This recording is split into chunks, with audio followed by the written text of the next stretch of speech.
The morning was still when Caleb Morrow stepped onto his porch and saw them dozens of black SUVs lined up along the dirt road, engines idling, blocking everything from the mailbox to the tree line. Rolls-Royce, Bentley, Escalade. One after another doors swung open in silence. A woman stepped forward, sharp suit to steady eyes, and walked straight toward him like she already knew exactly who he was.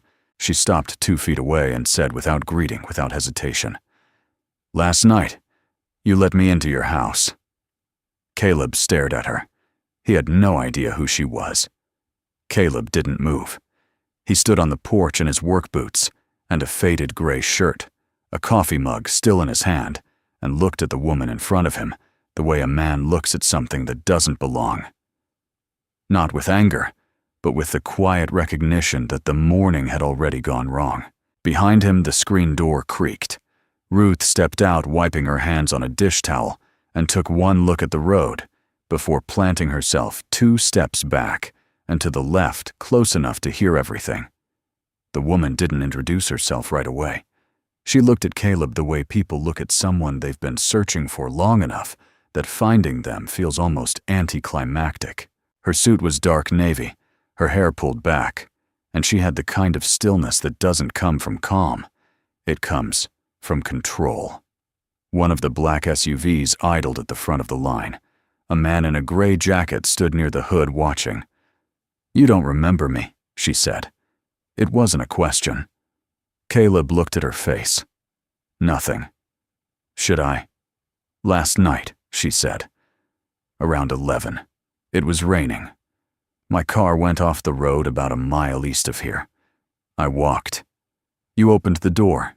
She gestured toward the house behind him just slightly. "You gave me a dry towel and let me wait out the storm in your kitchen. You didn't ask for anything. You barely asked my name." Caleb remembered the rain. He remembered the knock.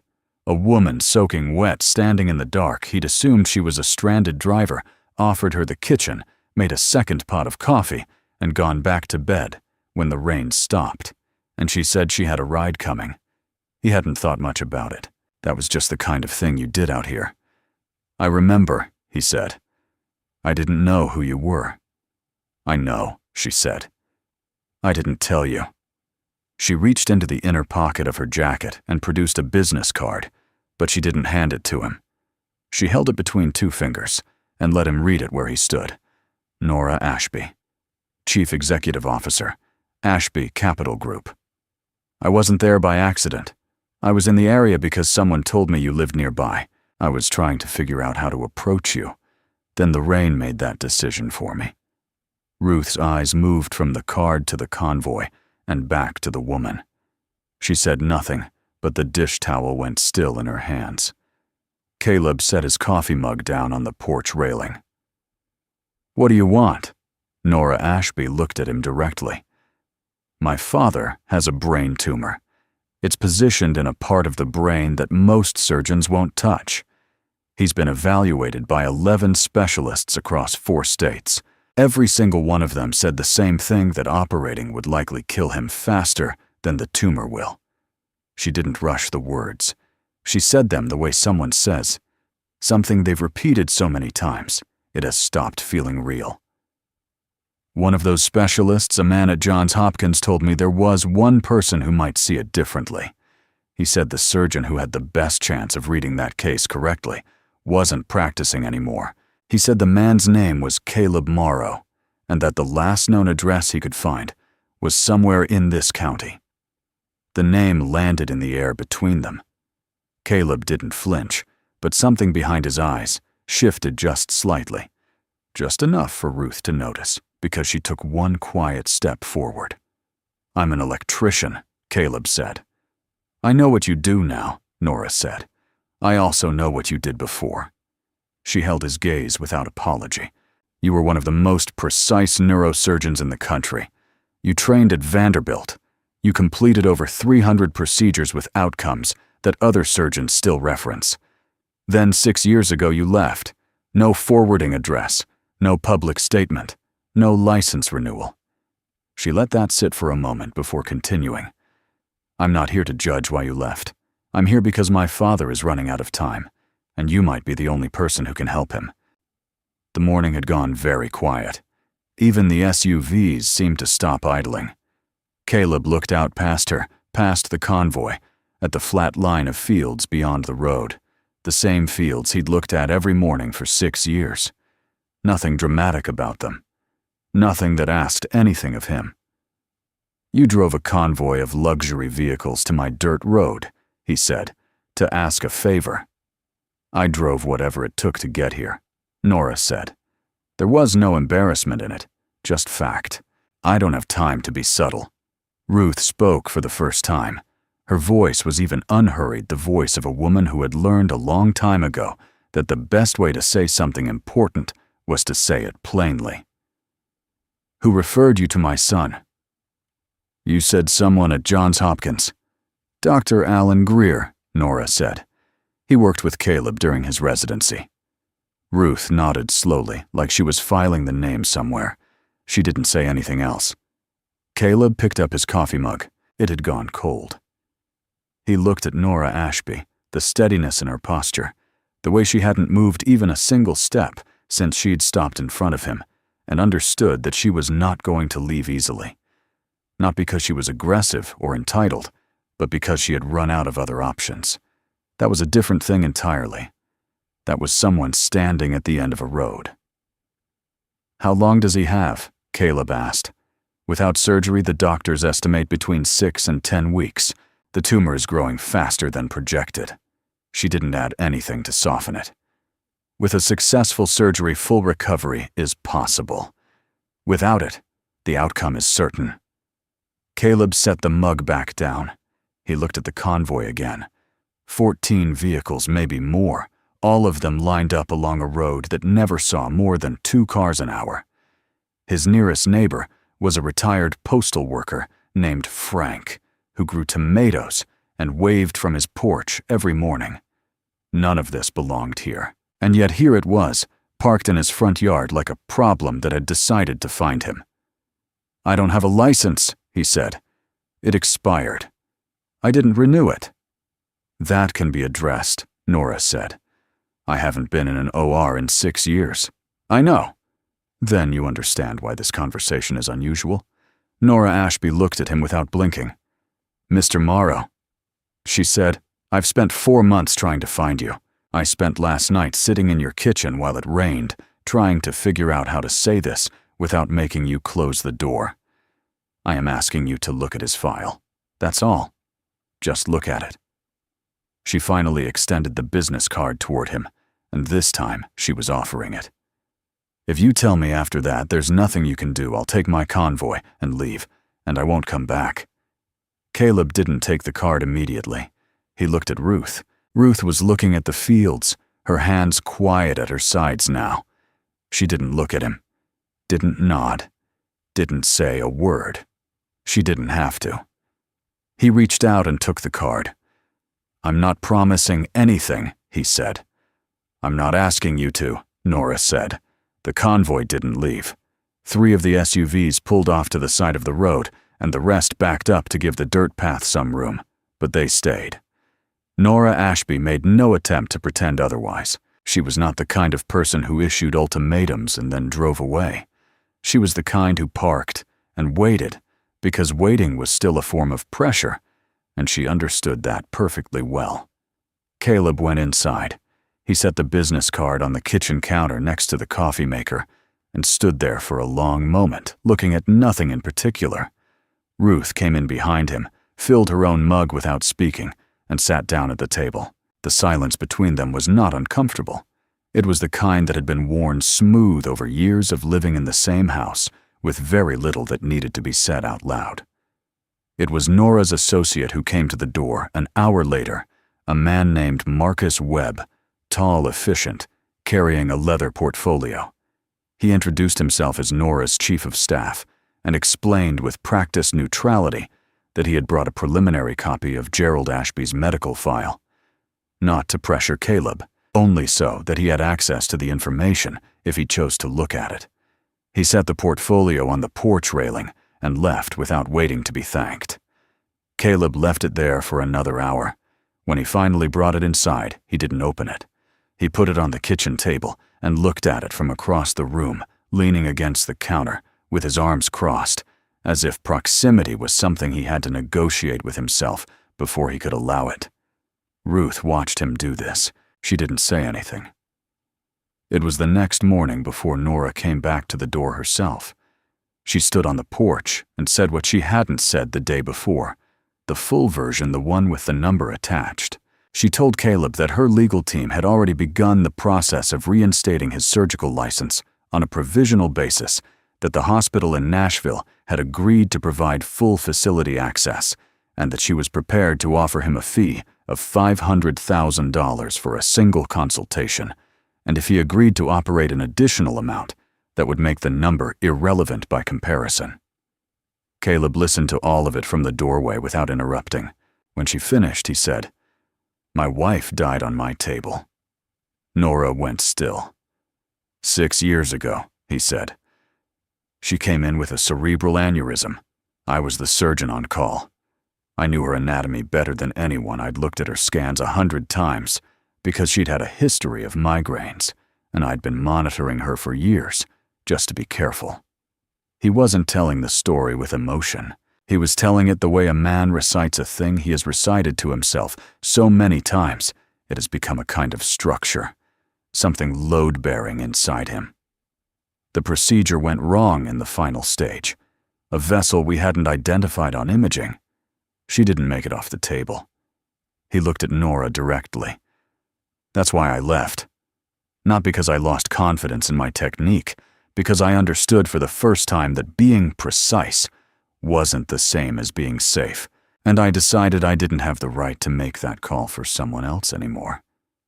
Nora didn't offer condolences. She seemed to understand that wasn't what he needed. Instead, she said quietly, "I'm sorry. I didn't know the details." "Your Dr. Greer knew," Caleb said. "He was there. He told me you'd left after a personal loss. He didn't tell me more than that." Nora's voice had dropped slightly, not softer, but less managed. Something in it was more her own. "I'm not going to tell you that what happened wasn't your fault, or that it was. I don't know enough to say that. But I will tell you that my father has maybe 8 weeks, and that the 11 surgeons who reviewed his case are not the surgeon Alan Greer said you were." Caleb looked past her at the convoy. The morning light was flat and gray. "The money doesn't matter," he said. "I know," she said. "I had to offer it anyway. The license doesn't matter either. You can get me cleared on paper. That doesn't mean I'm capable of doing what you're asking." "Then let me ask you something different," Nora said. "Have you looked at the file?" He had not, and they both knew it. Marcus Webb came back that afternoon with 3 additional binders, the full imaging archive, the surgical assessments from all 11 specialists, and a second opinion report from a neurological oncology team in Boston. Caleb took them without comment and carried them to the back room, which had once been used for storage and was now used for nothing in particular. He cleared the table in there, spread everything out, and began to read. Ruth brought him a sandwich at noon. She set it on the corner of the table and left without a word. He read for 4 hours. The tumor was in the posterior fossa near the brainstem, a location that every one of the 11 specialists had described as inoperable due to the risk of catastrophic vascular damage during resection. The imaging supported that conclusion at a surface level. Caleb understood why they'd all come to the same place. But on the third binder, the one from the Boston team, there was a supplemental MRI sequence that none of the formal assessments had commented on, a particular angiographic view that revealed a narrow anatomical corridor, no wider than 8 or 9 millimeters, running between 2 major vessels on the posterior lateral side of the mass. It wasn't prominent, wasn't labeled in any of the reports. It was the kind of thing you noticed only if you had spent years operating in exactly that region of the brain, learning its variations, the way a craftsman learns the grain of wood. Caleb sat back in his chair and looked at the image for a long time. The corridor was real. It was narrow, and it was risky, and the margin for error was almost nothing. but it existed. And if it held, if the anatomy cooperated, the way the imaging suggested it might, there was a path through. He closed the binder. He sat in the empty room while the light outside shifted from afternoon to early evening. The sandwich Ruth had brought sat untouched at the corner of the table. He thought about the corridor. He thought about 8mm. He thought about his wife. He was still sitting there when Ruth came in and turned on the lamp. She looked at the spread of documents, at the images pinned under his coffee cup at her son's face, and she pulled out the chair across from him and sat down. She didn't ask what he'd found.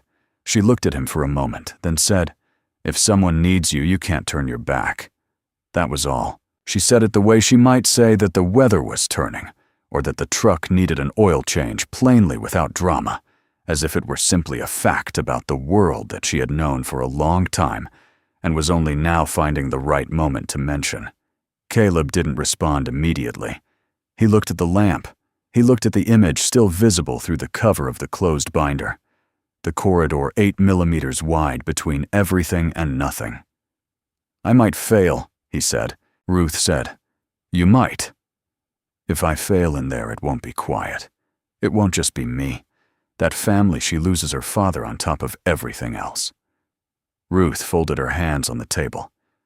"And if you don't try, he's gone in 8 weeks. That's certain." She held his eyes. "You're scared. I know that. But being scared is not the same as being wrong."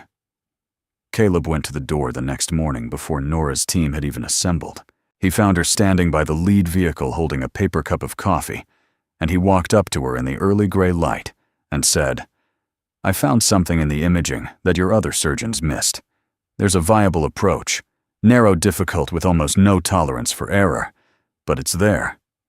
He let that settle before he continued, "I'll do it." Nora looked at him. Something moved across her face. Not relief exactly, more like the release of something that had been held under pressure for a long time. "Thank you," she said. "Don't thank me yet," Caleb said. "I need 1 week to review the full imaging sequence again and consult with an anesthesiologist I trust. I'll need access to the facility before the procedure for a walkthrough, and I want to speak with your father directly before we schedule anything. He agrees to this of his own choice, or we don't proceed." "Agreed," Nora said without hesitation. "And I need you to understand something." Caleb's voice was level and without any performance in it. "I haven't held a surgical instrument in 6 years. My hands remember what they're doing that doesn't leave. But this case is at the outer edge of what's possible. I am telling you this not to lower your expectations. I'm telling you so that you walk into that hospital knowing exactly what you asked for and exactly what I'm carrying into that room." Nora looked at him for a moment. The convoy, the suits, the machinery of her world hummed quietly around them, and none of it seemed to matter very much, standing in the dirt road in the early morning with a man who had just told her the truth at cost to himself. "I understand," she said. Caleb nodded. He turned to go back inside, then stopped. Without turning around, he said, "Your father. What's he like?" Nora considered the question as if it were not the kind she was usually asked. "Stubborn," she said finally. "Funny when he doesn't mean to be. He built the company from a single office in Memphis with borrowed money and worked until his hands were rough. He never once asked anyone for anything he didn't think he'd earned." She looked at her coffee cup. "He didn't want me to look for you. He said I should let it go." Her voice was steady, but only just. "I couldn't do that." Caleb stood there a moment longer. Then he went inside, and the screen door closed behind him. That night, after the convoy had relocated to a motel 12 miles down the highway, after Ruth had gone to bed and the house was quiet, Caleb sat at the kitchen table with a legal pad and a pen and began to map the procedure from memory, every step of the approach, every contingency, every point at which the margin could collapse. He wrote for 2 hours. When he finished, he looked at the pages spread across the table filled with notations and diagrams and the angular shorthand of a man who had once done this for a living, and felt something stir in his chest that was not confidence exactly, but was adjacent to it. The knowledge was still there. All of it. It had never gone anywhere. It had just been sitting inside him, waiting in the same way. A room waits, unchanged, undiminished, behind a door that has stayed closed for a long time. He folded the pages. He put them in the front pocket of the leather folder Nora's team had left behind. And then he turned off the kitchen light and stood in the dark for a moment in the house where he had been living a small and careful life for 6 years, and understood that the careful part was over. Caleb met Gerald Ashby 4 days before the procedure. They sat in a private room at the Nashville facility, not a consultation room with charts on the wall, but a regular room with a window that looked out over a parking structure and a slice of gray sky. Gerald was 71, broad across the shoulders, in a way that illness hadn't fully undone yet, with a face that had been weathered rather than aged. He looked at Caleb the way a man looks at someone he's been told to trust, but hasn't decided to yet. Nora sat in the chair by the window and said nothing. This part wasn't hers. Gerald asked Caleb 2 questions. The first was whether Caleb actually believed the surgery could work, or whether he was doing this because his daughter had pushed hard enough. Caleb told him the truth, that the corridor he'd identified in the imaging was real, that he believed the approach was sound, and that he would not be standing in this room if he thought otherwise. The second question Gerald asked was simpler. He asked whether Caleb had done this before, not the technical procedure, but this specific situation. Coming back to something after walking away from it. Caleb said no. He said it was the first time. Gerald looked at him for a long moment, then nodded. "All right," he said. "Let's do it." The procedure was scheduled for a Tuesday beginning at 6 in the morning. The anesthesiologist Caleb had requested was a man named Dr. Paul Hensley, who had worked alongside him years earlier and had agreed to come down from Chicago without much persuasion. The surgical team was assembled from the hospital's own staff. Caleb had reviewed their records and spoken with each of them individually. He was not warm in those conversations, but he was precise, and they understood what he was asking from them. Caleb arrived at the facility at 4:30 in the morning. He changed, scrubbed, and walked the OR once. While it was still empty, the lights on full, the instruments laid out, the table bare. He stood in the middle of the room and looked at the ceiling and let the space become familiar again. It smelled the same as he remembered. That hadn't changed. The first 2 hours went according to plan. The approach was exactly as the imaging had suggested. The corridor existed, and Caleb moved through it with the kind of attention that shuts out everything peripheral, every sound, every thought that isn't the immediate millimeter in front of you. The team worked cleanly. Hensley kept Gerald's vitals where they needed to be. No one spoke unnecessarily. It was in the 5th hour that the problem appeared. A secondary vessel, small, not visible on any of the imaging sequences tucked behind the posterior edge of the tumor mass, began to show stress as the resection reached its deepest point. It didn't rupture, but it was close, and Caleb felt it before anyone else in the room registered what was happening. He felt it the way surgeons feel things in the final stages of a long procedure, not through instruments, but through the accumulated pressure of every decision made in the hours before, all of it converging on one point. He stopped moving. He held everything still. The room went quiet in a particular way, not silence, but the held quality of a place where everyone has understood simultaneously that something is wrong, and that the only person who can address it needs space to think. Caleb looked at the vessel. He looked at the remaining portion of the tumor still attached at its posterior margin. He calculated not with paper or imaging, but with the working memory of a man who had spent years training himself to read anatomy in real time, under pressure, without the luxury of a second opinion. And then the memory came. It came the way it always came when he was deep inside a procedure, and his defenses were occupied elsewhere. His wife's face not at the end, but earlier, in the middle of a quiet evening, looking at him across a kitchen table and laughing at something he'd said. He didn't know why that particular image was the one his mind returned to. But it came, and it was vivid, and for 3 seconds, which is a very long time in an operating room, it was the most real thing in the space. He breathed. He let it be there. He did not push it away because he had learned that pushing it away only made it louder. He let it sit beside him, and then he looked back at the vessel, and he made a decision. He adjusted the angle of approach by 11 degrees, a modification that required him to redirect the entire posterior dissection across a new plane. One that added risk on the left side, but removed the direct pressure from the vessel on the right. It wasn't the planned path. It was the correct one.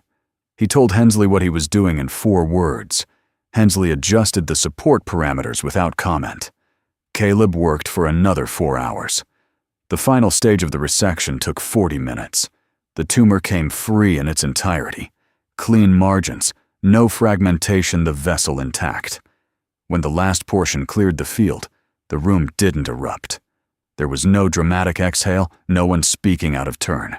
The scrub nurse to Caleb's left made a small sound, not quite a word, and the circulating nurse on the far side of the room looked up from her monitor and said quietly that all readings were stable. Caleb stood at the table while the closing began. He let the other hands do their work. His own hands were steady. He noticed this the way you notice something you expected to be different. Steady and still and slightly cold beneath the gloves. It was over at 3:47 in the afternoon, 9 hours and 47 minutes from the first incision. Caleb scrubbed out changed and sat alone in an empty consultation room for 17 minutes before he was ready to speak to anyone. Nora was in the waiting area at the end of the hall. She was standing. She hadn't been able to sit apparently for most of the day, and when she saw Caleb come through the door, her entire body shifted. Not toward him exactly, just away from the tension it had been holding. She read his face before he said anything. "It's done," Caleb said. "The tumor is fully removed. He's in recovery. Hensley will give you the full status report, but the initial readings are what we needed them to be." Nora put one hand over her mouth and looked at the floor. She stood like that for a moment, not crying, not speaking, just standing with her hand over her mouth and her eyes closed. Then she lowered her hand and looked at him. "Thank you," she said. Caleb nodded. He didn't have anything to add to that, and he knew it didn't require anything more. He drove himself back to the hotel the facility had arranged for the team. He sat on the edge of the bed in the dark room and looked at his hands. Still steady. Still his. 6 years of electrical wire and circuit panels, and quiet mornings on a porch in the middle of nowhere, and underneath all of it, this had still been there. The knowledge, the precision, the capacity to hold the line when everything converged. He hadn't lost it. He had just stopped using it, because using it had once cost him something he couldn't afford to lose again. He thought about Gerald Ashby asking him whether he had done this before, come back to something after walking away. He had said no, but sitting in the dark hotel room with his hands in his lap, he understood that the answer was more complicated than that. Walking away had been a kind of preservation, and walking back in had been something else, not undoing the past, not reclaiming the version of himself that existed before his wife died, but carrying all of it forward into the room and operating anyway. That was different. That was new. He called Ruth. She picked up on the second ring. "It went well," he said. "I know," she said, as if she had simply been waiting for the confirmation. "How did you know?" "Because you called," she said. "If it hadn't, you wouldn't have been able to talk yet." He sat with that for a moment. Outside, Nashville moved through its evening with complete indifference to everything that had happened inside one room of one hospital traffic restaurants, the ordinary machinery of a city doing what cities do. He found that he didn't mind it. The indifference felt appropriate, even restful. "I'm coming home in the morning," he said. "I'll make breakfast," Ruth said. Gerald Ashby was moved out of the ICU on the third day. Caleb visited once briefly clinically to assess his neurological response and confirm that recovery was proceeding on the expected trajectory. Gerald was sitting up in the bed when Caleb came in, looking tired and older than he had before the surgery, but present. Awake in a way that a man with a tumor pressing on his brainstem cannot be. Gerald looked at him and said, "My daughter said, you almost didn't come." "I almost didn't," Caleb said. "What made you—" Caleb thought about Ruth's voice at the kitchen table, saying the plainest possible version of the truth. "Someone reminded me that being scared and being wrong aren't the same thing." Gerald looked at him for a moment, then made a sound that was close to a laugh, short, rough, genuine. "Smart woman," he said. "She is," Caleb said.